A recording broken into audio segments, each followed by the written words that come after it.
Jony Ive was an executive designer that worked at Apple from 1992 until 2019 that brought many of Apple's well-renowned designs. However, it seems as if Apple's lost their magic without him, but why is that? Let's get into it. I've been using iOS since iOS 4 and have enjoyed it for its simplicity and stability. In fact, I used to love updating my iOS devices.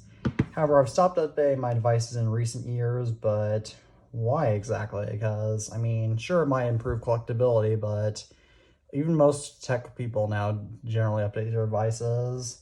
My main iPhone is this iPhone 14 Pro that runs iOS 16.0.2, while my main iPad is this iPad Air 5th generation, or M1 iPad Air, that is still running iPadOS 15.4. Another key reason why I refrain from updating these devices is because I'm not impressed with the features that newer iOS versions have introduced because, for example, clean energy charging, video voicemails, and lock screen customization are all useless features to me. Furthermore, the ability to make all of your apps one color in iOS 18 is useless to me because having different colors of each app helped me to find them. And my father also had a hard time finding apps on his Fire Phone because most of them were orange. macOS 11 Big Sur, which also debuted in 2020, was the first macOS version to be designed without Ive and received an ugly overhaul. Coincidence? I think not.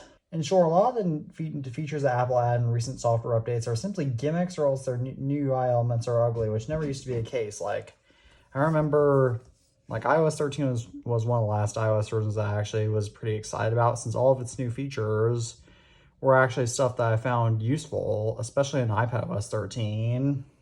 But my main theory on why the features of iOS have drastically changed is due to Jony Ive's departure in 2019, which is supported by the fact that iOS 14 in 2020 was the first iOS version to support widgets, which was previously never supported. And they also put all the apps into the app library, which was also never really supported. So it seems as if Jony Ive never wanted widgets nor an app library and wanted an Apple way to include them after he left because these are both staples of Android. One of the reasons why I liked iOS years ago is just because I liked how all your apps were just in one place, like on the home screen. Like, it just felt so much simpler to me. But my second theory on why iOS is becoming more gimmicky is because Apple's market share is growing in comparison to that of other smartphone manufacturers. So not only would this decrease Apple's pressure to produce good software, but it would also increase former Android users who desire gimmicky features. They designed the MacBook Pro in 2016 and the MacBook Air in 2018. They made all the ports on those computers USB-C with the exception of a headphone jack. This received excessive criticism because many people still relied on older ports such as USB-A and HDMI.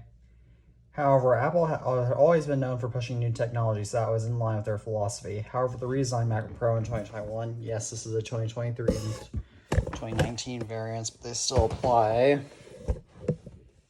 They added back all the older ports that they had previously removed, such as HDMI and SD card slots, both of which have become obsolete due to the fact that USB-C is superior to them. In my opinion, that was stupid because USB-C HDMI cables exist. Not many people use SD cards these days, and most people are adopting USB-C now nonetheless. So therefore, Apple took an unnecessary step backwards.